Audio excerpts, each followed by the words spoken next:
सुप्रभात बच्चों, स्वागत है आप सबका आपके अपने YouTube चैनल फ्यूचर पॉइंट में। तो बच्चों, आज हम करने जा रहे हैं कक्षा 5वीं की हिंदी व्याकरण पाठ 1 भाषा और व्याकरण। तो चलिए शुरू करते हैं। बच्चों, आदि मानव अपने विचारों व भावों को चित्रों और संकेतों के माध्यम से बोलकर समझाता था, क्योंकि उसे भाषा का कोई ज्ञान नहीं था। तो जैसे जैसे वह सभ्य हुआ, उसे अपने विचारों को प्रकट करने की आवश्यकता का अनुभव हुआ, जिस कारण से भाषा बनी।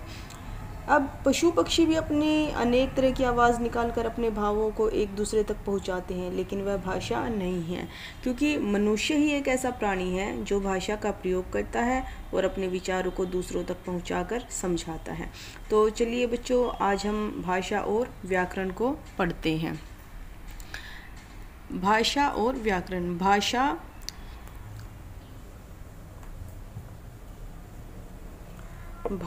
भाष धातु से बना है, जिसका अर्थ है बोलना।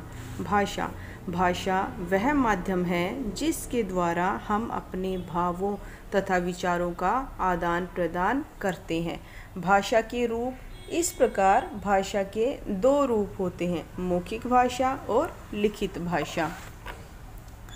मौखिक भाषा जब हम अपने विचार बोलकर दूसरों के सामने प्रकट करते हैं तथा दूसरा सुनकर हमारी बात समझता है, तो वह मौखिक भाषा कहलाती है।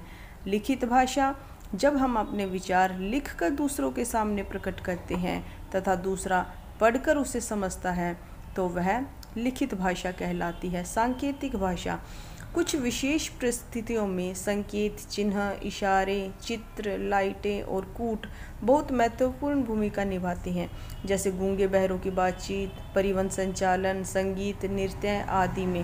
परंतु ये सभी चीज़ें भाषा की सहायक तो हैं, भाषा का रूप नहीं है। नेक्स्ट है हमारा बोली।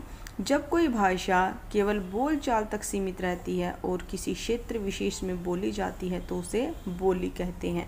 हमारे देश में 600 से अधिक बोलियां बोली जाती हैं, जैसे भोजपुरी, मैथिली, हरियाणवी, राजस्थानी आदि। खड़ी बोली भी एक बोली है जो देश के विस्तृत भूभाग में बोली जाती है। खड़ी बोली को ही हिंदी का मानक रूप माना जाता है। भारत की प्रमुख भाषाएं। संविधान की 8वीं अनुसूची में भारत की 22 भाषाओं को मान्यता प्राप्त है।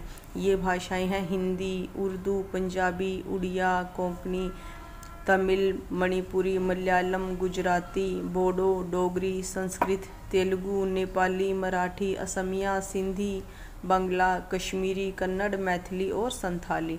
मातृभाषा एवं राजभाषा। मातृभाषा वह होती है जो जन्म के बाद हमें माँ सिखाती है या परिवार सिखाता है। जैसे पंजाबी परिवार में पले बड़े बच्चे की मातृभाषा पंजाबी होगी। हिंदी भारत में सबसे ज़्यादा लोगों द्वारा बोली जाती है और समझी जाती है। इसलिए 14 सितंबर 1949 को संविधान में हिंदी को राजभाषा का दर्जा दिया गया है। 14 सितंबर का दिन प्रतिवर्ष हिंदी दिवस के रूप में मनाया जाता है। विदेशी भाषाएं और अंतर्राष्ट्रीय भाषाएं।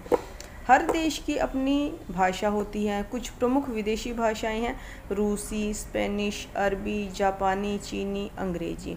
अंग्रेजी भाषा सबसे अधिक देशों में बोली जाती है, इसलिए अंग्रेजी को अंतर्राष्ट्रीय भाषा कहते हैं।